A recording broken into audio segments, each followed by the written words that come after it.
दोस्तों एक बहुत बड़ी अपडेट आ रही है। नीट, जेई और जितने भी एंट्रेंस एग्जाम होने वाले हैं देश के अंदर, उन सभी छात्रों के लिए फाइनल ईयर के छात्रों के एग्जाम वाला इश्यू ये नहीं है, ये मैं आपको बता दूं।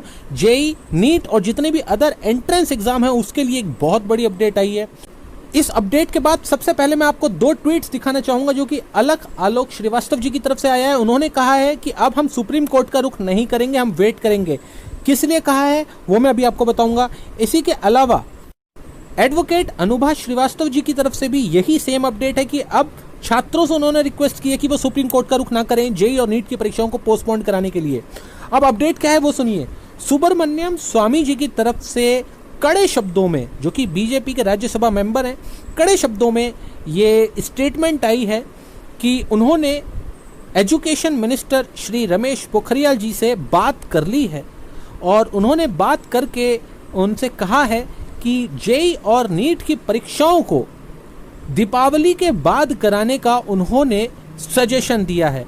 मैं आपको दोबारा बताऊंगा, अभी मैं आपको बताऊंगा कि ये सुब्रमण्यम स्वामी जी की जो बात कही गई है ये काफ़ी हद तक डिसीजन क्यों माना जा सकता है, इसका कारण अभी मैं आपको बताऊंगा। पहली बात तो आपको ये ध्यान रखनी है कि इन्होंने रिक्वेस्ट नहीं की है एजुकेशन मिनिस्टर से, इन्होंने उन्हें सजेशन दिया है। अब मैं आपको बताता हूँ कि क्यों इनके द्वारा कही गई ये बात लगभग डिसीजन ही माना जा सकता है। मैं आपको थोड़ा सा पास्ट में लेकर के चलता हूँ। जब पहली बार रमेश पोखरियाल जी चीफ मिनिस्टर बने थे उस वक्त पर बीजेपी में बिल्कुल भी समर्थन नहीं था रमेश पोखरियाल जी को चीफ मिनिस्टर बनाने के लिए। उस वक्त पर अकेले केवल सुब्रमण्यम स्वामी जी थे जिन्होंने सपोर्ट किया था रमेश पोखरियाल जी को चीफ मिनिस्टर बनाने के लिए, और उनके इस स्टेटमेंट के बाद रमेश पोखरियाल जी को चीफ मिनिस्टर बनाया गया केवल और केवल सुब्रमण्यम स्वामी जी के कहने पर। तो एक तरीके से कहा जाए तो राजनीतिक गुरु हैं ये रमेश पोखरियाल के सुब्रमण्यम स्वामी जी, और इनकी बातों को उनके लिए टालना लगभग नहीं 100% असंभव है। तो आप ये मान सकते हैं कि जो रमेश पोखरियाल जी के लिए सुब्रमण्यम स्वामी जी ने ये कहा है ये 100% एग्जीक्यूट होने वाला है। 1 से 2 या ज़्यादा से ज़्यादा 3 दिन के अंदर आपको ऑफिशियल अपडेट मिल जाएगा। इसके अलावा उन्होंने ये भी कहा है कि उन्होंने डायरेक्टली प्रधानमंत्री मोदी जी से भी अंडर अर्जेंट बेसिस पर इस मुद्दे पर बात की है। ये उन्होंने ट्विटर के माध्यम से खुद अपने ऑफिशियल ट्विटर अकाउंट पर यह जानकारी दी है। इस वक्त आप अपनी स्क्रीन पर देख सकते हैं, ये उनका ट्वीट है। I have just spoken to the minister of education suggesting, देखिए ये बहुत इंपॉर्टेंट वर्ड है, suggesting that NEET and other exams to be conducted after Deepavali. The Supreme Court order the other day is not a bar since the Honorable Court has left the date to the government. I am sending an urgent letter to PM just now.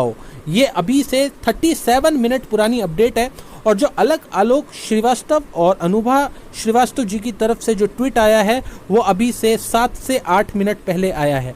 उन्होंने ये request की है कि छात्र अब supreme court का रुख बिल्कुल ना करें, कोई नई PIL ना डालें, और उन्होंने भी अपनी PIL जो उन्होंने अभी डाल रखी थी 1-2 दिन पहले दोबारा से एक रिकंसीडर करने के लिए सुप्रीम कोर्ट में, उसको भी वापस ले लिया है।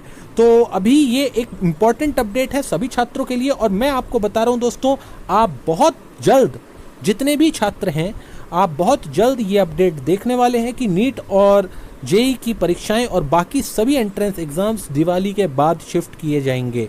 ये एक अपडेट है। अब बात आ जाती है फाइनल ईयर के छात्रों की। मैं फाइनल ईयर के सभी छात्रों को ये बता देना चाहूँगा कि देखो भाई, अभी आपका मैटर सुप्रीम कोर्ट में चल रहा है और इसका डिसीजन मोस्ट प्रोबेबली 102 दिन में आ जाएगा। 3 दिन का समय मांगा गया था, रिटर्न में मांगा गया था सुप्रीम कोर्ट की तरफ से, वो भी चला गया होगा, और अब सुप्रीम कोर्ट 1 से 2 दिन में इसका डिसीजन दे देगी।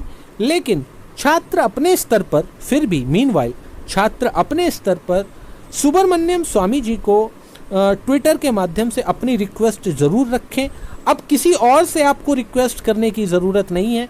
मैं भी ट्विटर के माध्यम से सुब्रमण्यम स्वामी जी को ट्वीट कर चुका हूँ कि वो कृपया, जब इतना बच्चों के लिए कर रहे हैं जो एंट्रेंस एग्ज़ाम देने वाले हैं, तो एक बार ज़रा फाइनल ईयर के बच्चों के मुद्दों की तरफ भी देखें और उनके लिए भी अपना कुछ इन्वॉल्वमेंट इस मुद्दे पर दिखाएं और छात्रों का कुछ भला